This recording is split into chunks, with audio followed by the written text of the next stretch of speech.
Okay, I think we are present enough. Welcome everyone. I'm happy to have this MLIR Open Design meeting. It's first in about a year. I would just take the time to encourage people to come and talk in this meeting about stuff. We somehow dropped out of regular schedule, mostly because we went into a full seminar mode where people only present fully finished projects. It has never been the intent of the open design meeting. It's about design. And today we are actually going to do a bit of a design exercise, I think. So the idea of this meeting came from an RFC posted by Max proposing to upstream two dialects from circuit to MLIR, a dialect for verification and dialect for satisfiability modulo theory, SMT. And I thought it would be interesting for people to look at what these dialects are, what they do, how they're structured, to make an informed decision whether we want to have it upstream in MLIR or not. Max has just posted a link to the RFC in the chat. You can also find it on Discourse, but basically I don't think there was a lot of contention on the RFC. Is just to share awareness and serve as sort of recorded documentation of what these things are.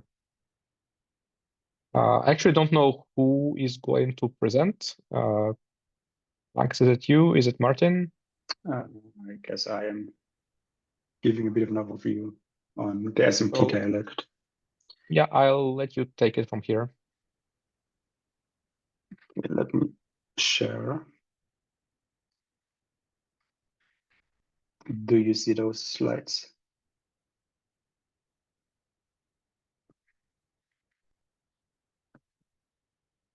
Because those are basically just very low effort slides to try to give a bit of an overview of the SMT dialect, but we can then also later look at the actual implementation if there are like detailed questions about how things are done. So basically, I'm just gonna assume that you know what SMT is. It's basically just a generalization of satisfiability. And basically, the base for this dialect was kind of this SMT-lib language. It's kind of the common input format for all the SMT solvers. There are a lot of them. Some also understand some other formats like btor2. But yeah, this SMT-lib standard specifies like a syntax for a language, and then you can also look at the theories that this defines on the smtlib.org website. And the SMT dialect basically has this kind of what I kind of call sub-dialects, just kind of just, in the namespacing of the ops, but they're all in one dialect in the MLIR sense. So you can see like the different theories that exist in these boxes. The green ones are implemented, the red ones are not implemented. So we have the kind of core operations, which is mostly Booleans, like equivalence, and like the for all, the exists, this kind of ops, and then the theory of infinite precision integers, bit vectors. Bit vectors is like what we mostly care about when lowering from like when coding things like arith or LLVM or whatever. Then we also have arrays, and arrays is just like this small kind of theory. And in circuit, we currently only use that as a target for lowering from some dialects. So for example, comp for combinational logic in hardware, or HW for some aggregates, like arrays and so on. And we use that to implement logical equivalence checking and some BMC. But in principle, you could also add an SMT-lib parser to actually use that language as a front end and encode any other kind of constraints you might want to express in SMT. And then we have two backends currently. One is the SMT language. It's just a MLIR translate kind of pass that prints this this format. And then we also have a lowering to LLVMIR, which basically just creates function calls that call into a runtime library. And currently that's just the set3 C API directly. But we could totally add some slightly more complex runtime library there that can multiplex between different servers and so on. And in principle, you can then also optimize the SMT dialect, like the SMT query representation, because some solvers are good at solving some things, but bad at solving other patterns, and there are some steep performance cliffs and so on, but we don't have any of that implemented in Circuit currently, but that's something you could do. So the SMT dialect is not too big. It just has 6 types mostly for the different theories, like for arrays, bit vectors, infinite precision integers, and custom sorts. And it has 1 attribute and 54 operations. And it does not have any interfaces or traits. And yeah, we have this documentation link where you can see all the like table generated documentation for the ops and types and some rationale.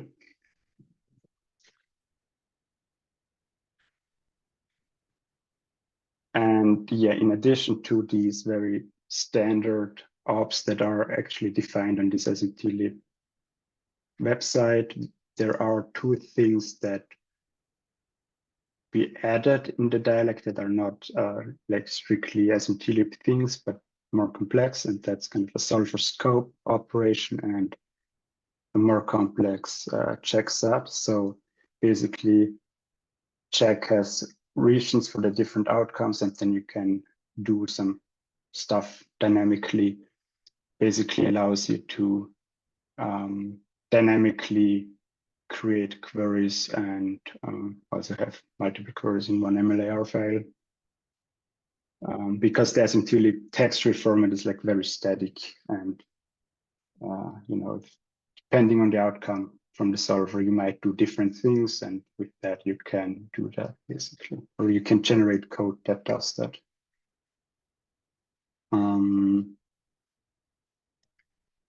Yeah, and one use case for this circuit lag logical equivalence checking tool, which lowers dialects to SMT-lib and then lowers it to LLVMIR and JIT compiles the LLVMIR basically like, I guess similar to the MLIR runner,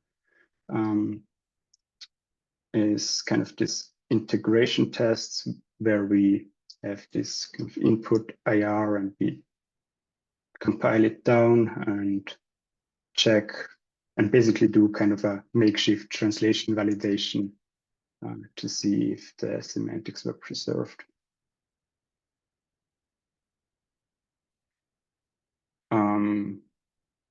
Yeah, so that's basically it for the SMT dialect.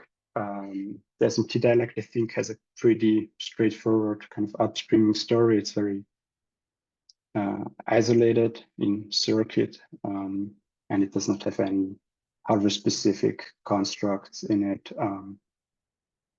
Yeah, and that's a bit different for the Verif dialect, so that could be a bit more interesting. Are there any specific questions right now?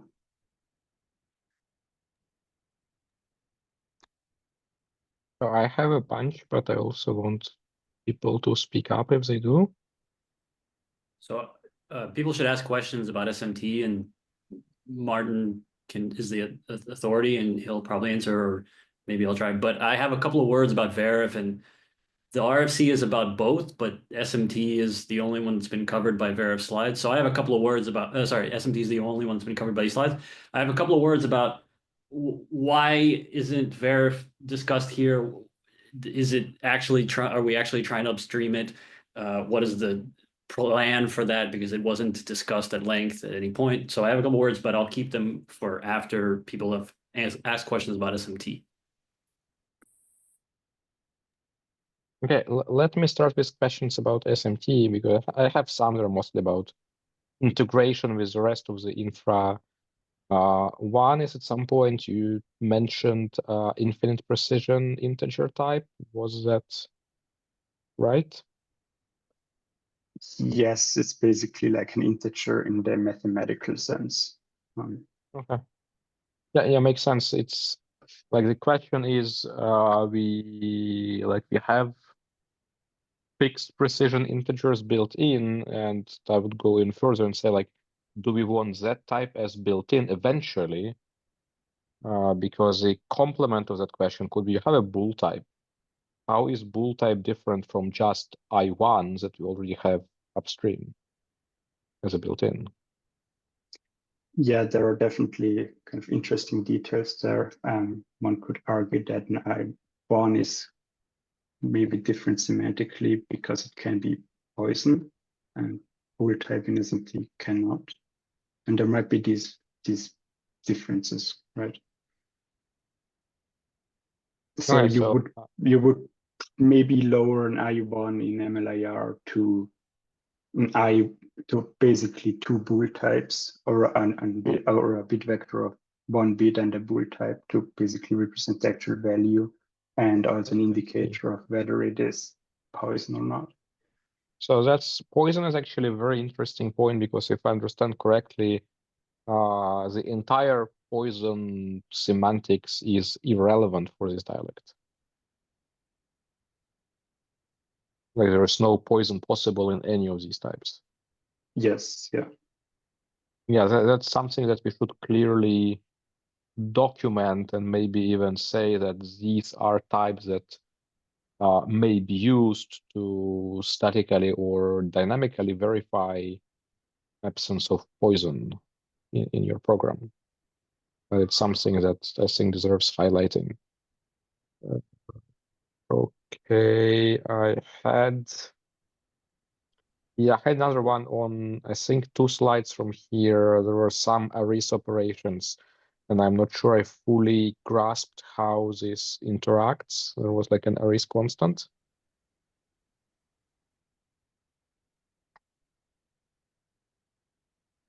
Yeah, here. Yeah. So what this does is basically we have this solver scope, which is basically the lifetime of an SMT solver that you call out to. And then you declare your SMT, a function here, and you assert some stuff. And then it basically, the region here is kind of a control for a region that is processed one by one. And basically in the same way as you would read a SMT-lib input file. So you do your assert in the solver, you then check for satisfiability, and then under the hood, the lowering will. So usually if you do a check set, then kind of the solver will print something to the terminal to say, did it hold it or not? And here we basically lower it to the C API of set3 and basically ask it, was it satisfiable? And if it was, then we execute that region. And if it was not, like if it was unsatisfiable, we execute that region. So that's basically kind of you can read that as like if, as if, else kind of.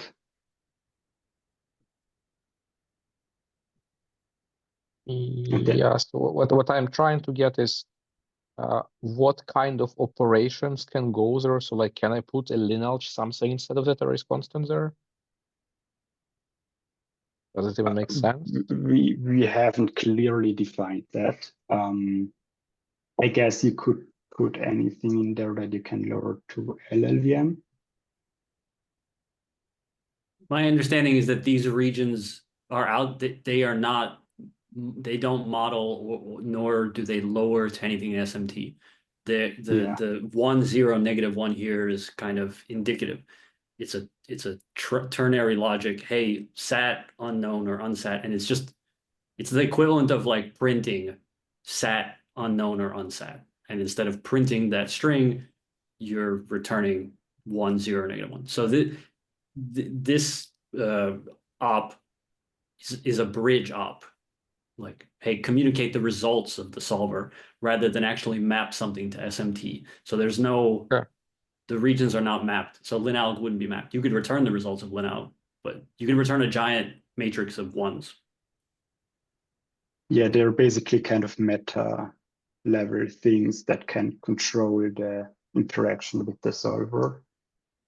So basically, once you have kind of the result for that solver query, you can then do some kind of control flow afterwards to do other queries, and basically, you know, depending on what the result of this checksum was, do different kind of asserts later on. Are there always like 3 cases? I think so.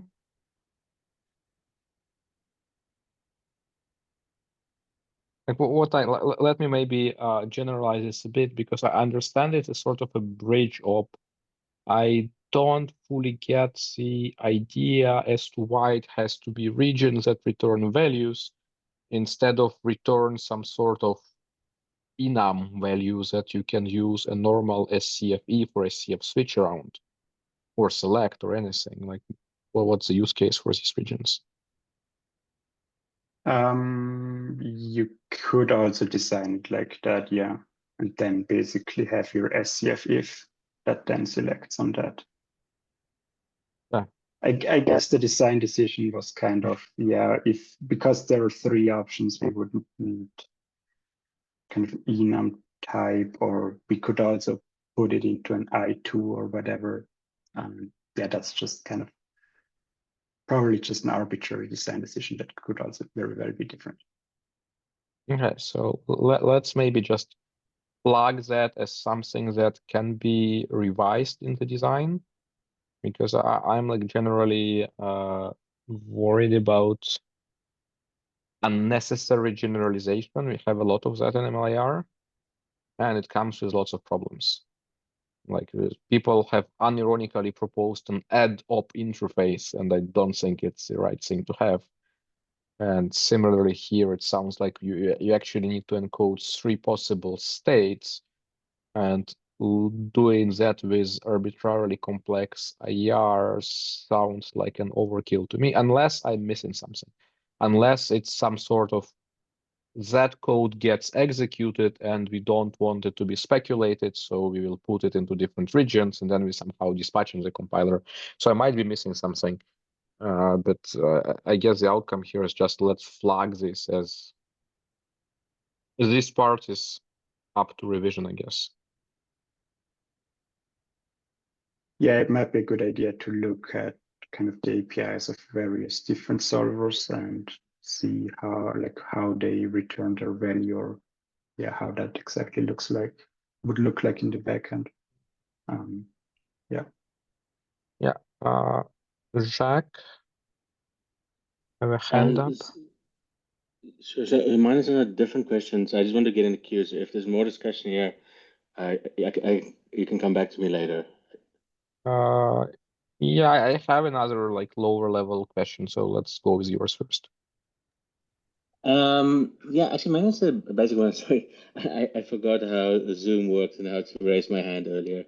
On the previous slide, you showed like there's 54 operations here, etc. Two questions basically. How many of these operations are actually used in circuit at the moment in the verification? And you know, like how was the goal sort of to have more complete coverage of the SMT lib, and this is where like these operations come from, or like why were these sets selected? Basically, we implemented those that we needed. So, we need bit vectors to lower from our combinational dialect, which is basically similar to arid. And that's why we have all the bit vector or negation, addition, and so on. So this is basically for like quote unquote the subdialects of interest, everything corresponding to what is in SMT lab, there's an operation for. Or is it more specialized that, to your point, like this is each of those ops were something that was required for something in the circuit flow? Yeah, the ones that we have implemented were required for something in the circuit flow. The ones we have not implemented, we didn't need so far, but if someone needs like floating point in SMT, then I mean, it would totally be in scope for that dialect, I think. And is the goal sort of to remain close to SMT lib in both like abstraction and learnability, or is sort of like layering wise, that's roughly the layer of representation you're targeting here? Yeah, the goal basically was to keep it somewhat close to SMT lib, such that we have a relatively easy time to emit SMT lib and pass it on to solvers. Okay. But yeah, there are these two operations that cannot be mapped to SMT lib. So, I mean, it's not a very strict, like we didn't enforce it very strictly, but yeah. Yeah. Well, I mean, they're also used for bridging, so I can see that. And in this diagram, so from SMT lib parser, to the SMT lib emitter, would this roughly have corresponded to sort of like a round trip from SMT lib back to SMT lib, or how should I think of the parser emitter here being sort of peers? Is that sort of the correct interpretation? Although, I mean, I think you also mentioned that's mostly not used. It's We don't primarily have a parser yet implemented. I just added that here as a thing that you could have if you're interested in optimizing SMT queries in some special way, and then just printing a different SMT lib again that has some patterns replaced with others that are equivalent but use different kind of operators, I guess. Okay, yeah. I think that's very nice. So funny enough, this reminds me of some of the things that like Ingo was looking at in like the substrate dialect. It sort of had the same flavor of like the different solvers or the different backends, even though they support different ops having different performance characteristics. So, I find that quite interesting. But yeah, sorry, that was my only questions. Thanks. Yep, thanks.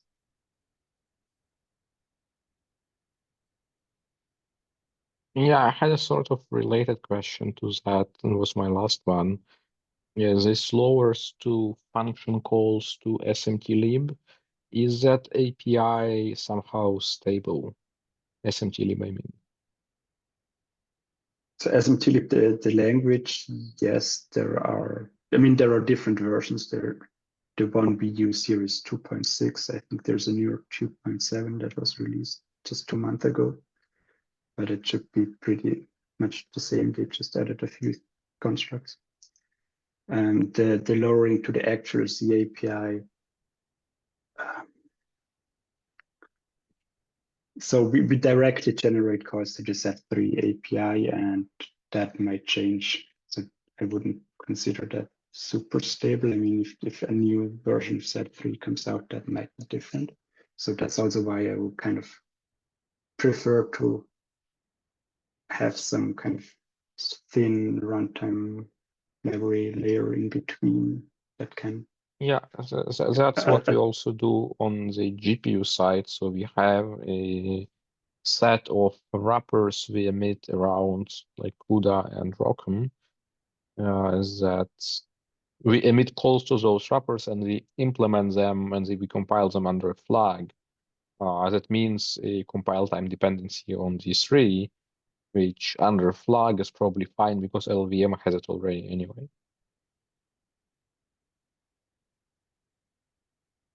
Mm-hmm. So you could do this. You could have a wrapper. You could have a Z3 wrapper, Z3 runtime wrapper, CBC5 runtime wrapper, mini-zinc runtime wrapper. But I mean, I envision, so like that's code that's useful for circuit, that's possibly useful upstream. So I propose it for upstreaming. But I envision using the SMT parsers in each of these solvers as the runtime connection to those solvers. So like in the RFC, what I do is I dump the SMT lib representation, and then that little snippet in Python is not fictional. z3.parse string or whatever it is will parse SMT lib. So, you know, they have their reasons for explicitly instantiating Z3 bools and ints and bit vectors and etc. using this jitting mechanism, but a much more decoupled CI flow is, in my opinion, dump the SMT lib, reparse the SMT lib using just one Z3 API call or two or whatever, but many, many fewer than the explicit instantiation of the bit vectors and the symbols and the whatever. And then just check sat or whatever it is that we're going to check in CI.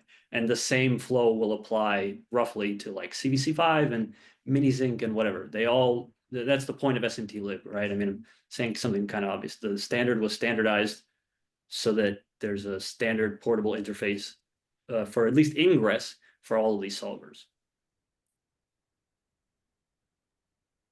Yeah, Not also makes provide the sense. SMT lib. Sorry, what was that? How do you interface with solvers that do not provide an SMT lib interface? Well, yeah, that, you know, then you if you're that interested and we are that interested in upstream, we will be forced to, and they have to have some kind of interface. You know, if they have a Java interface, I think we're kind of shit out of luck. If they have a C or C++ interface, then we can do what Circuit is currently doing or what Alex has proposed, thin wrapper around, but, you know. Mhm.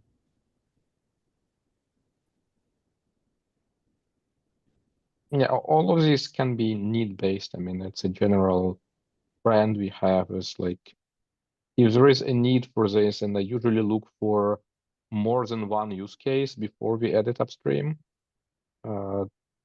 Because otherwise it's like, yeah, we're supporting a single use case upstream, and then everybody upstream has to support it for the benefit of essentially one downstream. That sounds like something downstream should be using instead, including like a downstream translation from SMT dialect to whatever format a solver would support. And also envision a future when we go and convince Z3 to accept the SMT dialect instead of SMT lib, or bytecode for SMT dialect or something. Okay, does anybody have any other question?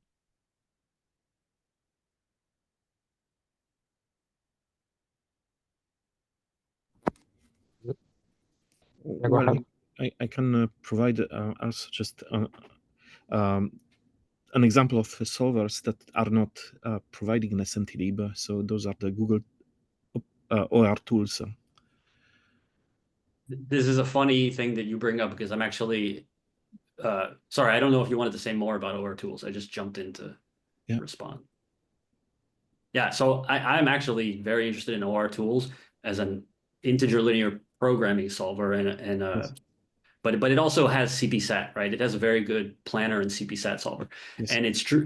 They unfortunately do not accept SMT lib. They actually don't accept any standard representations other than this. And I found this out last week when kind of discussing with somebody about this RFC and potentially a related RFC related to OR tools or something like that, that they accept some weird ancient IBM representation for ILP. I forget what it's called. So that's true, but OR tools is a good CP-SAT solver, and it has good integer linear programming solving facilities, but it's not a general purpose SMT solver. It does what it does. So it's not surprising that it doesn't accept SMT. So CPSAT is constraint programming satisfiability, which is a slightly different flavor, slightly more niche. So again, like you're right, OR tools is very useful, and I wish they did accept some flavor or some limited subset of SMT, and they don't. But it's not a big surprise that it doesn't. I suppose the counter question there is, do we have a use case where we would want to connect MLIR to OR tools? I do, but I don't know if that's generic enough to discuss in this meeting or upstream or anything. You can pretty easily cook up some. I don't know how generally useful they are. So again, the RFC about OR tools was kind of a joke. I don't want to distract from this generally useful thing to a much more niche useful thing. I mean, I think this is maybe an interesting discussion topic, but I agree this is potential for offline. But I'm also a fan of OR tools for various reasons. But agreed, it may be a little bit tangential to this one. Yeah. Okay, let's put it on hold in case we have time left in the end. I don't know, Max, do you want to talk about Verif Dialects? Yeah, I wanted to say a couple of words because again, it's kind of like a weird either glaring omission or why did you put up an RFC for both these dialects if you're not going to spend any time talking about this? Okay, so I'm going to share screen just so that there's something to look at, and hopefully I can figure out how to do this because I haven't used Zoom either in a little while. Where the hell is this? Share. Okay. Found the button. Just 1 second. Okay, cool. So this is the RFC, and I'm only just bringing these up as like props, right? Something to look at in case you haven't read the RFC or in case you've forgotten what Verif looks like. So I attended a meeting. So there was a circuit ODM last week, wherein we discussed the RFC, discussed whether it makes sense as I composed it. Now, of course, like I told Jacques this, the circuit people reviewed my RFC before I posted it. I didn't jump the gun, but there was more discussion during this ODM, and most of it centered around, does Verif make sense to upstream at all? So SMT is conceptually independent. It doesn't have any hardware specific quote unquote constructs or primitives. But for Verif, that's not the case. A large proportion of Verif has, for the moment, hardware specific primitives and like attributes and types. So initially, when I was considering this, road mapping this, I thought, okay, I will split this Verif dialect into Verif upstream and Verif extension downstream in circuit. And in Verif extension downstream in circuit, it'll have stuff like they have clocks, right? And so they have clock asserts or clock relative asserts. They have ops and verif for this thing. And I thought that would be a very neat partition, these generic sounding, seeming operations like contract, formal, that do not allude to, do not entail any hardware primitives or concepts could neatly go upstream. Some important ones that I thought would neatly go upstream are assert, assume, require, right? These are normal, natural, necessary things for verification.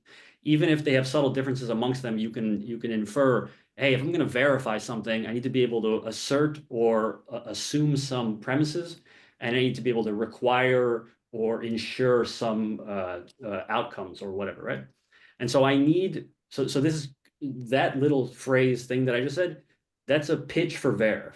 That SMT is great. It's useful as an egress dialect for connecting to solvers, the things that do the actual heavy lifting.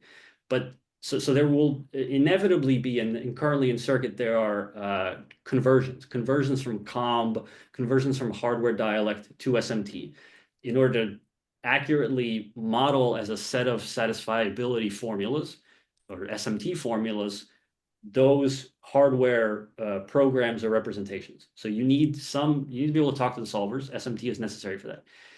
You also need essentially a verification UX. You need to provide users with the ability to say, okay, I'm verifying this portion of the program. Either that's, some software verification or hardware verification. So hardware verification, I'm not 100% certain on, but I know that for some software verifiers, that could be at a function boundary. If you look at current examples, and I did some homework, you look at like Daphne, which is a formal verification language that's by MS Research, blah, blah. They have predicates. And so you stipulate some predicates at a function boundary, or sorry, assumptions at a function boundary on their arguments, and then you can stipulate some requirements on an output, and then they translate that themselves in Daphne to Z3, and then Z3 crunches that and says, is your function correct? Does it ensure, given some assumptions, such and such requirements on the outputs, right? So I'm calling that a UX. Either it's annotations at function boundaries, or it's a region to encapsulate or enclose some set of operations that I want to verify as equivalent, or translation validate with something else, post transformation, something, right? You need something other than SMT. You need a user interface around SMT. You can't, it's not super useful. It is useful for people that understand SMT and are willing to cook up this thing on their own, right? Because invariably you're going to have a thing where you're like, I'm going to pull these operations out of a function. I'm going to pull these operations out of a module. And when I'm talking about upstream dialects. And so I'm going to splice or clone.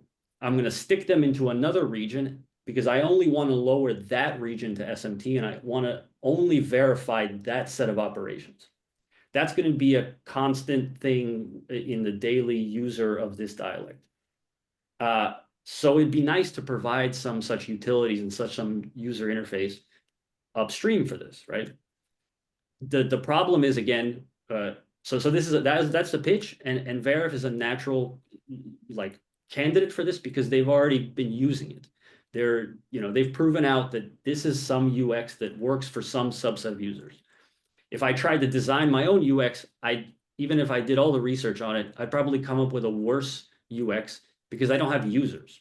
So that's my pitch about Verif in particular, and not just some software verification dialect. Okay, so Verif in particular. So the issue then becomes, what are the things in Verif that can't go upstream, are not generic enough to go upstream? It turns out that there are actually implicit assumptions, or whatever you want to call it, in more of the operations than I expected. So for example, you see a Verif assert here. And if you read it at face value, you're like, that's an assertion. Whatever that means, I'm asserting the truthiness, truth value, right? And you're like, how could that possibly be something that is inextricably bound up with hardware? And it turns out that in Circuit, they have linear temporal types, like Lamport temporal logic types, right? Because they do verification across time because they have clocks.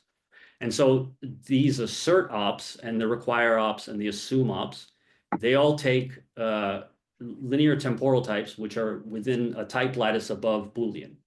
So it doesn't matter what all that gobbledygook means. It means that we're not going to upstream LTL. We're not going to upstream the LTL types, the LTL dialect, the linear temporal logic dialect, at least not yet.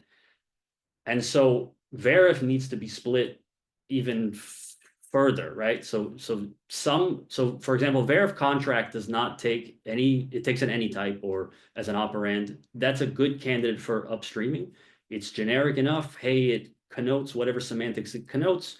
I'm going to verify there's a contract around these operations, blah, blah, blah, right? Verif formal similarly does not have a clocked attribute, does not require linear temporal types. Okay, so there are like between 5 and 10 of these operations in Verif that are generic enough to go upstream, that support the UX experience for software verification that I'm claiming is useful upstream.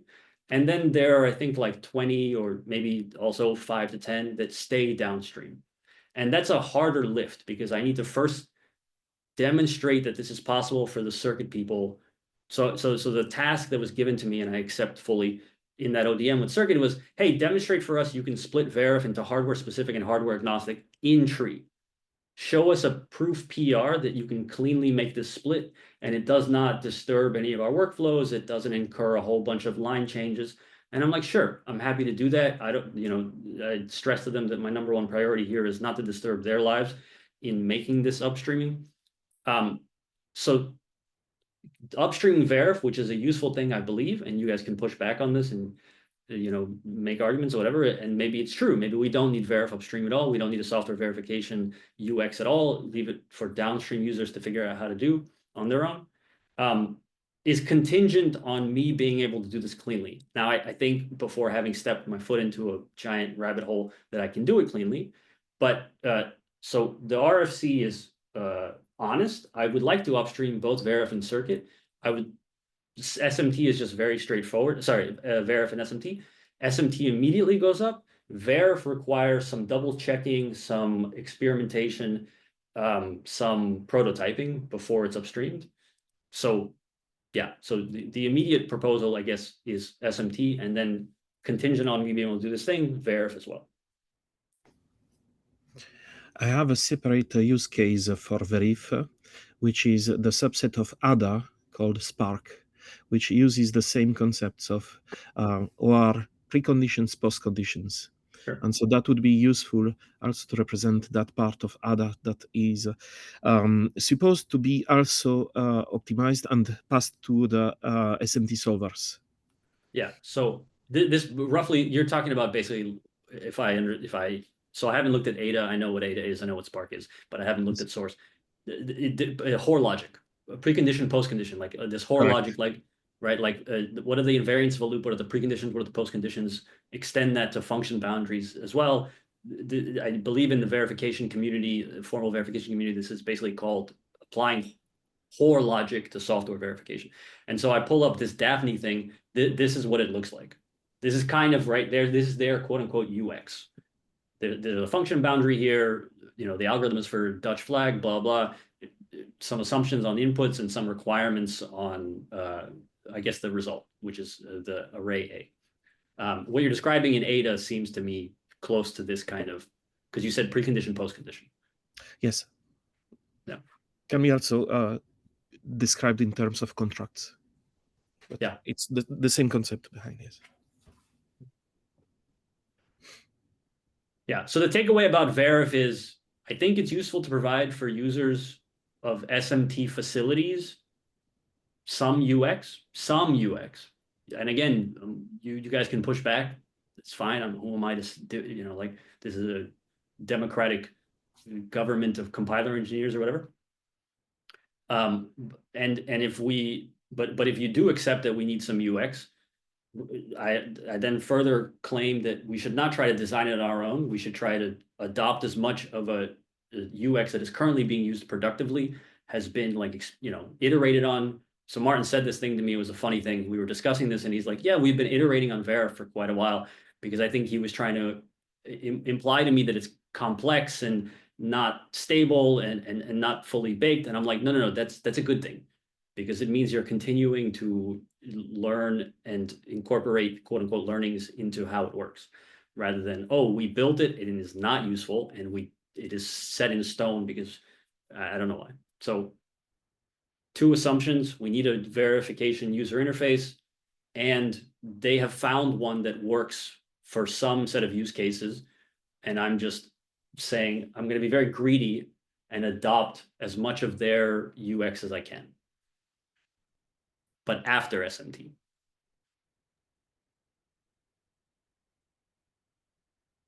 That's it. I guess one sort of bike shedding question is, if there is a need for UX for SMT, why is that not part of the SMT dialect itself? I don't know, bro. Like, they got committees, and this is SMT was like that's a verification or theory. It's theory as well. There's an enormous community. I don't know how they come up with these things. I don't. Martin might be able to shed more light on this, about why there are no contract kinds of primitives in SMT-lib, or maybe they even are. I'm not aware of that. I mean, you have just asserts. And then basically, I guess the approach with the SMT is just stay, keep it low level, and then people can build abstractions on top of it. Yeah, which makes sense to me. from the layering perspective, I would say like it would make more sense to have a verification interface if we have more than one target for that. If we could go to SMT or CP-SAT from the same interface, then it kind of makes more sense to have this higher level abstraction on top. Otherwise, to me, it feels like it can be just one thing. Is okay, there is MLIR SMT dialect, which has a Verif namespace in which we put the contract logic that does not belong to SMT lib.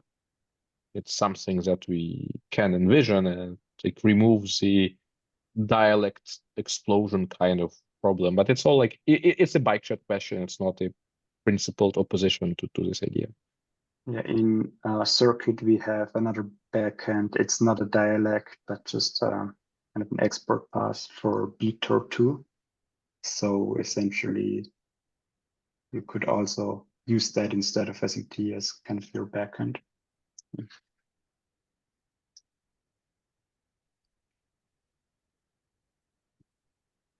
I think Shaq was saying something at some point, and I kind of spoke over him.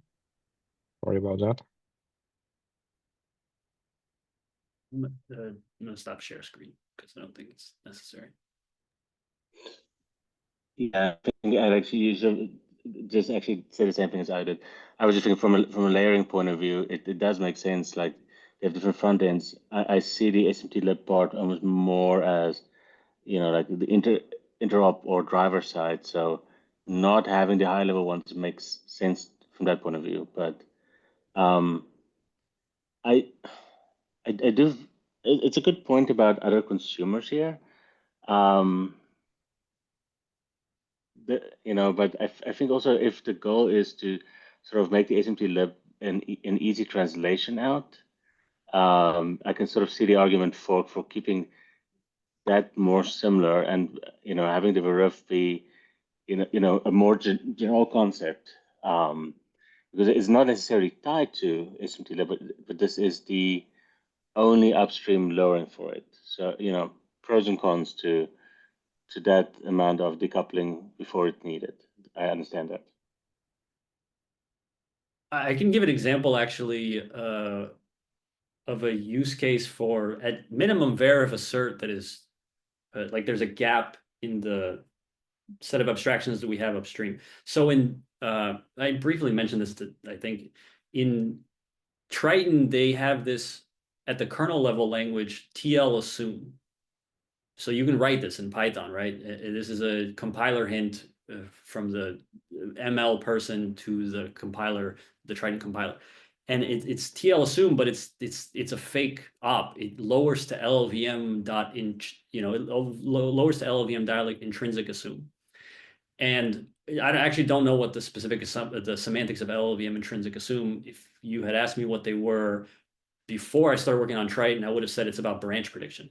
It's like these likely attributes that you find scattered, I believe, even in LLVM. Hey, this is a hint to the branch predictor. Assume that this branch, this Boolean is going to be true. That it's not a generic compiler hint assuming the truth of something, that the semantics are purely about branch predictors.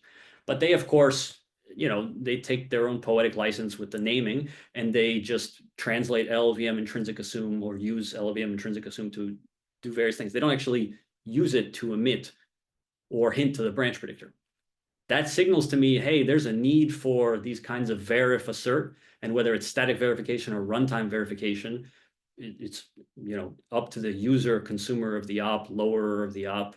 But so verif, again, this is a case for some kind of verification that is generic across all dialects, that functions in some way that reflects what LLVM intrinsic assume is being used for, and Triton reflects what verif assert is being used for in the verif dialect, might be useful. Yeah, for what it's worth, we have a CF assert. Was that we struggled a lot when we were splitting the standard dialect where does assert belong, because it doesn't really belong anywhere. We put it in CF because it kind of might abort the program, and that's sort of control flow, but there was no clear place for assertions and assumptions, and I think there are flows that are using that assert as a sort of assume for the compiler. Yeah.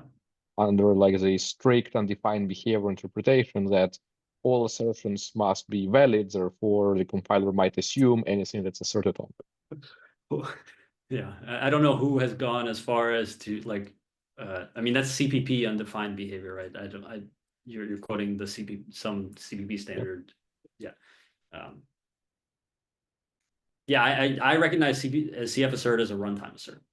So which means that precludes it from being used as static verification. But again, according to your interpretation, it could be used in some way by some people. The argument could be made for static verification. But anyway, the simple thing is like, yeah, I think verif would be useful even without, like, hey, at minimum, even without contract. But contract is also useful. Yeah. It generally makes sense. It's also one like generic suggestion I had is I agree that if we want something and there is something we can leverage from downstream, we can take that. I think that's where we can think about generalization. So if your use case is not exactly the same as circuit's use case, that's where you come up with a better interface than circuit could, because they obviously didn't think about your use case. And that's where I would also want to get more of the feeling from the room of how people could use it. I see Mathieu, who was interested in like SMT. I see you who commented at some point. I think you're in John Rager's group. That's like Yes. just randomly calling out folks who I think might be interested to say, yes, I'm actually interested. I have this use case. Could we Yeah, schedule another? So this is just a point of personal order. I got to drop off like now in 5 minutes. Should we have another one? Should we have another ODM dedicated? I mean, is it that? I mean, we can have an out of bound discussion with these people, like send around an email and say, hey, let's book a time and discuss generalizing verif contract. Or should we have another ODM?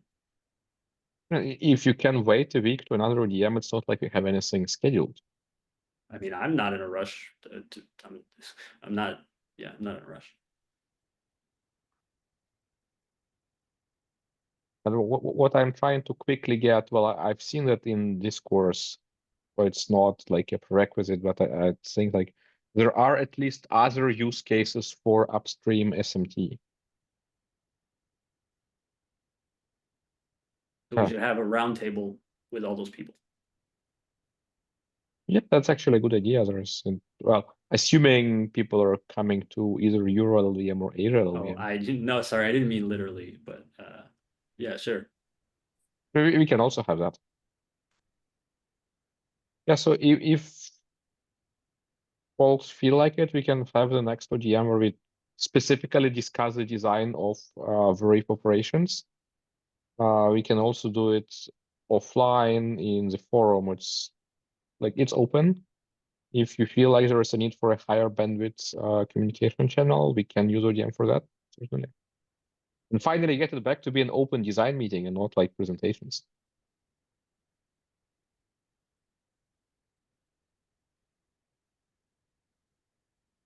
If no one's speaking Hey, up, I'll say I'll book next week's ODM for discussing generalizing verif, and I'll come prepared with, hey, here are the ops, here are the limitations, here are the snippets, the use cases, semantics currently in circuit. sounds great, thank you. Just Hey, for Max. completeness, I was going to ask if somebody is opposed to having this upstream. Well, I'm not, but I'd like to add something over here. Sorry, I couldn't speak up earlier. I had something else in the way. At ARM, we use constraint programming to essentially do search space exploration for code generation. So it's basically something you do to be able to efficiently generate code for accelerators. And I'm really interested in seeing some kind of headline use case for this construct. It doesn't have to be something as big as something like a register allocator, but that kind of a use case where you put things together by example and walk through. I think that would be super illustrative.